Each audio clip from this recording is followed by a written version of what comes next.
Ora boas, sejam bem-vindos a mais um vídeo de aconselhamento filosófico, de consultoria filosófica, e o tema que eu escolhi para hoje é Sócrates, a sua ironia e maiêutica. E a importância desse conceito, entre aspas, socrático ou platónico, porque nós sabemos que Sócrates parte essencialmente do trabalho dos diálogos de Platão. Uh, mas para isso eu vou começar a falar um bocado de Sócrates. Havia a ideia, ou há a ideia, em termos históricos, de Sócrates ser um autêntico mosquito, um autêntico moscardo. Sócrates é um dos grandes pais da filosofia. Eu já vou explicar porquê moscardo. Por isso é que se fala em filosofia pré-socrática e pós-socrática, porque Sócrates foi dos primeiros a questionar o homem, não apenas aquelas cosmologias, por exemplo, que existiam antes, fora os sofistas, os relativistas, e Sócrates quis combater de uma maneira ou de outra a perversidade, ou a perversidade que existia naquela forma de relativismo. Uh, Sócrates foi dos primeiros a colocar como centro da questão o homem, uma percepção de autoconsciência. Ele andava pelas ruas de Atenas, segundo consta, à procura do homem sábio. É esta uma das ironias, mas a ironia socrática ela não tem apenas a ver com uma humilhação do interlocutor, do outro. Tem a ver com a desconstrução, muitas vezes, das certezas, das convicções, dos preconceitos e das incongruências do outro. Esta questão da ironia, ou só sei que nada sei, serve muitas vezes, ou servia muitas vezes, de uma maneira ou de outra, para colocar em causa, para o outro se colocar em causa. Para desconstruir, para chegar à verdade.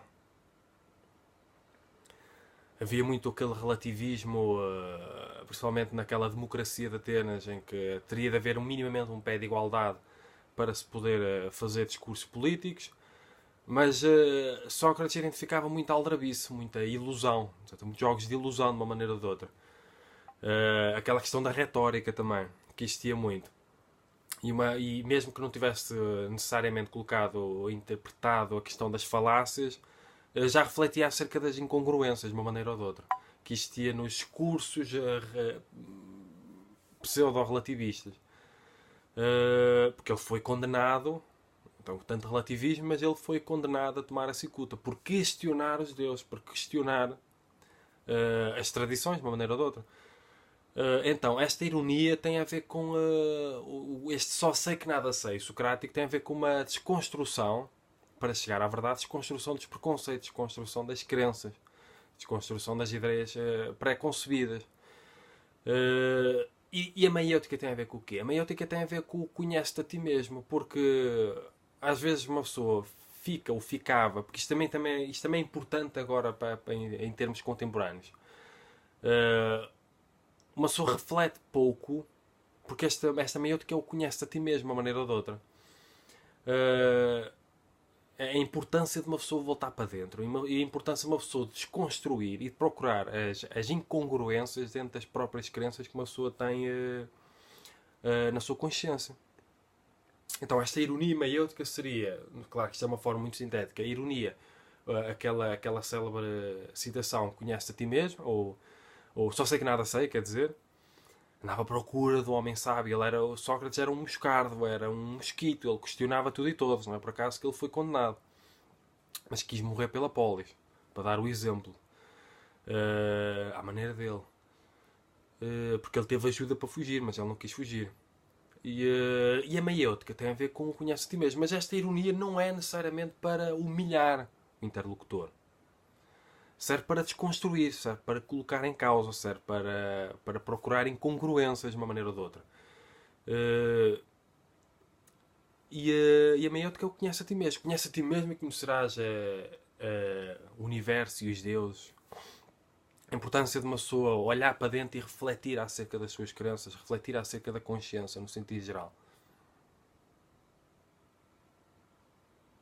E foi também um bocado esta desconstrução de um relativismo que ele interpretava como perverso, que fez com que nascesse ou com que Platão, seu discípulo, criasse também aquele idealismo e fosse o pai do dogmatismo, um dos pais do dogmatismo, não o pai, mas um dos pais do dogmatismo, com a ideia do mundo das ideias e do mundo sensível, no mundo das ideias, e existiria a ideia da verdade, em termos absolutos, da justiça, por exemplo, e também que também seria de profunda inspiração para o trabalho de Aristóteles acerca da lógica, a desconstrução e a sistematização, porque depois Aristóteles foi o pai, de uma maneira ou de outra, em termos de filosofia ocidental, da lógica. Já repararam da importância destes três grandes pensadores, e não só?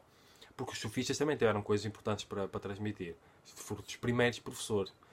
Uh, a importância destes três grandes filósofos, Sócrates, depois Platão e depois Aristóteles, para a criação de,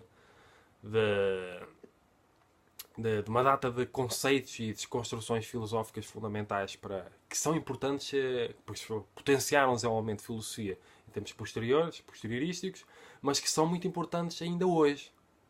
E eu faço esta questão, esta ironia socrático-platónica, esta ironia maiêutica socrático-platónica, porque nunca se pode desligar Sócrates de Platão, porque Sócrates não escreveu nada propriamente. Tu tens assim tantas certezas daquilo que tu pensas, daquilo que tu conheces, da ideia que tu tens de conhecimento. Porque é importante a questão de só sei que nada sei. Porquê? Porque quando nós vivemos de forma inconsciente, com um sentimento de superioridade, quando nós nos sentimos donos da razão, quando nós não temos humildade para colocar em causa as nossas crenças e para admitir a possibilidade de estar errados, nós criamos um bloqueio intelectual e não estamos abertos para mais nada. E é isso que muitas vezes leva uma pessoa a impor a sua perspectiva nos outros, porque a pessoa acha que já encontrou a razão. A pessoa não admite a possibilidade de estar errado ou de haver algo melhor. E para isto eu criei os princípios fundamentais para a verdade, os princípios fundamentais da lógica. Poderão conhecer noutros vídeos. E a maiúscula é importante uma pessoa se conhecer a si mesmo. De voltar para dentro, desconstruir e procurar conhecer melhor as suas crenças, os conceitos, procurar as incongruências dentro das suas crenças. Porque às vezes nós temos crenças conflituantes. Nós acreditamos numa coisa, mas depois acreditamos noutra que torna incongruente ou uma ou outra crença. Porque não é compatível. E nós temos eu acho que é muito importante a filosofia é muito importante para toda a gente. Nós aprendemos a colocar em causa e principalmente a ter aquela humildade filosófica de admitir a própria ignorância. Daí a importância da questão a admissão da própria ignorância é o princípio do saber. Esta questão socrático-platónica. Portanto, ironia, síntese, só sei que nada sei. O que leva à necessidade de uma pessoa colocar em causa as suas crenças, as suas convicções absolutas, em verdades absolutas, por exemplo, ou as suas incongruências, ou quando uma pessoa é importante, uma pessoa procurar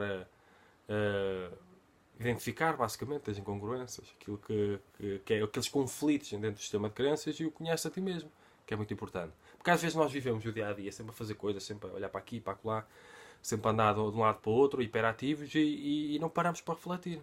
E não paramos para nos conhecer a nós mesmos. Não paramos para compreender e para identificar as crenças, hipotéticas crenças conflituantes que possam existir.